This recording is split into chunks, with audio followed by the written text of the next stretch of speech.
নমস্কার, নিউজ 18 বাংলায় আপনাদের সকলকে স্বাগত। আপনাদের সঙ্গে রয়েছে আমি সোনিয়া। ঘড়ির কাঁটায় ঠিক দুপুর 12টা মানেই সময় খবর দিনভরের। শুরুতে অবশ্যই নজর রাখতেই হচ্ছে আজ চারিদিকে বৃষ্টি হচ্ছে, মেঘাচ্ছন্ন আকাশ, আর এর মধ্যেই গড়িয়া বোড়াল মেন রোড, সেই ছবিটা আগে আপনাদের দেখাই।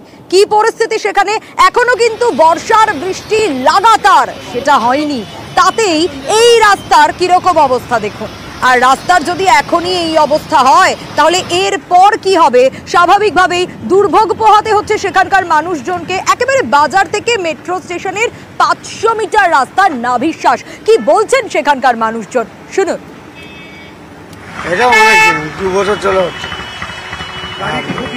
গাড়িটা ক্ষতি হয়েছে কিছুদিন আগে। গাড়িটা হ্যাঁ হয়। দেখুন, আমরা তো অনেক কষ্ট করে গাড়ি চালাচ্ছি, আমরা পার্টির দিকে তাকিয়ে রয়েছি, প্রশাসনের দিকে তাকিয়ে রয়েছি। পুলিশ প্রশাসনও আসছে, দেখছে, তারা কিছু না। আর কাউন্সিলর এসে দেখে গিয়েছিলেন। এখন 1 সপ্তাহ হলো আমরা অপেক্ষায় রয়েছি। আমি নিজে সাবল এনে এখানে খোলাখুলিও করেছিলাম স্ট্যান্ডের দিকে লোকজনকে নিয়ে, তারাও সে কিছু হচ্ছে না। এই অবস্থায় গাড়ি ঘোড়া চলছে, বুঝলেন তো। এই রিক্সাগুলো ভেঙে যাচ্ছে, আমাদের অটোগুলো ভেঙে যাচ্ছে, অনেকগুলো পরিস্থিতি। কি করবো আমরা বলি? আজকে অনেক দিন থেকে রাস্তা হচ্ছে, আমরা গাড়ি চালাতে পারছি না। এই গাড়ি উল্টে যাচ্ছে, কখনো হয়ে যাচ্ছে, বাট ওইটা দিয়ে ঘুরে যাচ্ছি, এই অবস্থা হচ্ছে গাড়ি চালাতে। গাড়ি ক্ষতি হচ্ছে তো, খুব অসুবিধা হয় যাতায়াতে। কখনো কখনো গাড়ি উল্টে পাল্টে যায়, কেউ অ্যাক্সিডেন্ট হয়ে যায়। আমার সামনেও হয়েছে, একজন উল্টে গেছে, টু হুইলার্স নিয়ে, বাচ্চা নিয়ে স্কুল থেকে আসছে, ফিরছে, উল্টে গেছে। হ্যাঁ, এই অবস্থাটা তো অনেকদিন ধরে এরকম চলছে। বৃষ্টি হলে জল জমছে, তারপরে এরকম অবস্থা হচ্ছে, কেউ তো দেখছে না। হ্যাঁ, অ্যাক্সিডেন্ট তো হবেই, এরকম তো অ্যাক্সিডেন্ট হচ্ছে, মানুষ পড়ে যাচ্ছে অনেক সময়।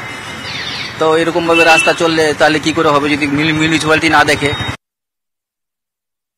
রাস্তা হয়ে গেছে, হচ্ছে আবার খারাপ হচ্ছে, আবার হচ্ছে, এই চলছে এখন।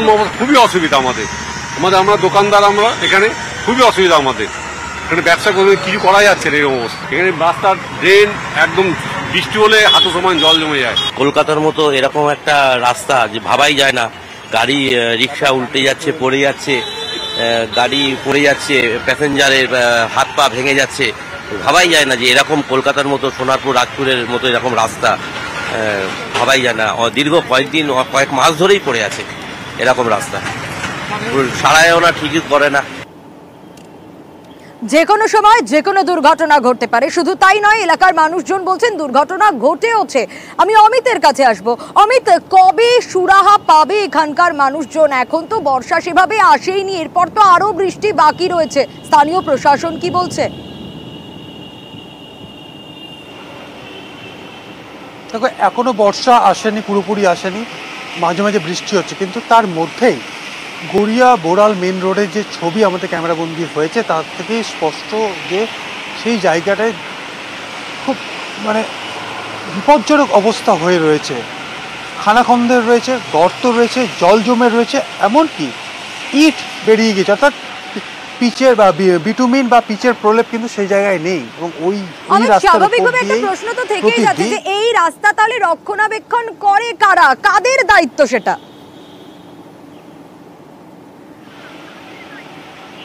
দেখো, এই বোড়াল মেন রোড রক্ষণাবেক্ষণের দায়িত্ব পিডব্লিউডির।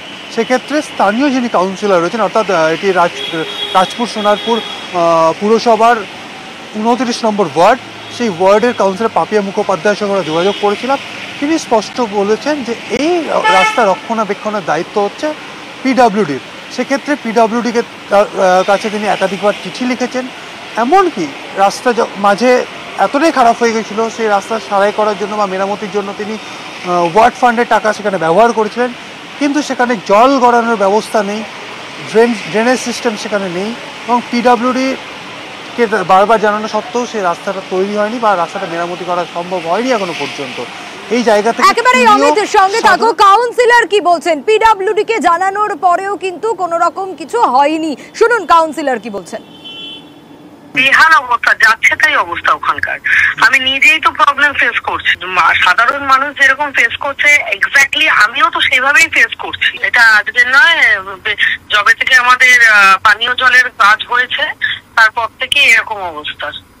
এটা বহুবার আমরা এক্সিকিউটিভ অফিসারকেও আমরা চিঠি করেছি, আমরা সব রকম মানে চেষ্টা করেছি, ইভেন আমি ওয়ার্ড ফান্ডের টাকা দিয়েও করার চেষ্টা করেছি, তারপরেও এটা কিছু করা যাচ্ছে না। বহুবারই তো আমি পিডব্লিউডি কে চিঠি করেছি, কোনো রেসপন্সও করেনি। সবাই জানেন, চেয়ারম্যান জানেন, এমএলএ জানেন, সবাই জানেন। আর পিডব্লিউডির তরফ থেকে বলা হচ্ছে যে কোথায় কোথায় রাস্তা খারাপ রয়েছে সমীক্ষা চালানো হচ্ছে। হ্যালো, অমিতের কাছে যাব। অমিত, খুব স্বাভাবিকভাবেই এই যে রাস্তা, এই রাস্তা পিডব্লিউডির, সেখানে পিডব্লিউডি বলছে সমীক্ষা চালানো হচ্ছে। সাধারণ মানুষ তারা তো সব থেকে বেশি সাফারার, কারণ তাদেরকে তো সাফার করতে হচ্ছে।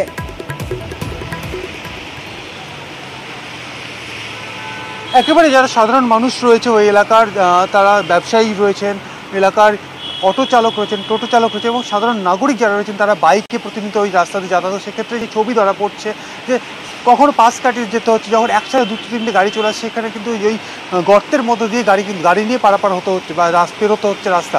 সেই জায়গা থেকে কাউন্সিলরের বক্তব্য যে একাধিকবার পিডব্লিউডিকে চিঠি দেওয়া হয়েছে, পিডব্লিউডির তরফে যেটা জানানো হচ্ছে যে ইতিমধ্যেই বিভিন্ন এলাকার যে সমস্ত জায়গার রাস্তা নিয়ে সমস্যা রয়েছে, অভিযোগ রয়েছে, রাস্তা খারাপ রয়েছে, মেরামতির প্রয়োজন, এই সমস্ত বিষয় নিয়ে তাদের কাছে যে সমস্ত। কিন্তু এখানেই তো প্রশ্ন অমিত, যে এত দেরি কেন হলো সমীক্ষা চালাতে? এটা তো আগে থেকেই তারা জানতেন যে এই রাস্তার এরকম বেহাল অবস্থা।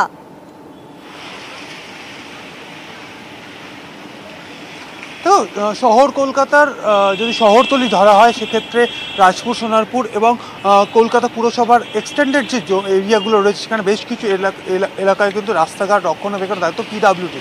সেক্ষেত্রে বিভিন্ন সময় বিভিন্ন রাস্তা খারাপ হয় এবং সেই সমস্ত রাস্তা খারাপ হলে সেই সমস্ত এলাকার যারা কাউন্সিলর রয়েছেন বা পুরসভা কর্তৃপক্ষ যারা রয়েছেন তারা কিন্তু পিডব্লিউডির যারা ইঞ্জিনিয়ার রয়েছেন বা পিডব্লিউডির যারা আধিকারিক রয়েছেন তাদেরকে জানানো হয় এবং সেই জানানোর পরেই পিডব্লিউডির তরফ থেকে সে সমস্ত যেখান থেকে যে এলাকা থেকে এই অভিযোগগুলো আসে সে সমস্ত এলাকায় গিয়ে তারা সমীক্ষা চালান, তারা সরেজমিনে বিষয়টা পুরো খতিয়ে দেখেন, তারপরে কিন্তু মেরামতির কাজ শুরু হয়। সেক্ষেত্রে এই এলাকাতেও এর আগেও পিডব্লিউডির কাছে অভিযোগ গিয়েছিল, পিডব্লিউডির তরফে যেহেতু ওখানে ড্রেনেজ সিস্টেমের কাজ চলছিল। একেবারে বেশ।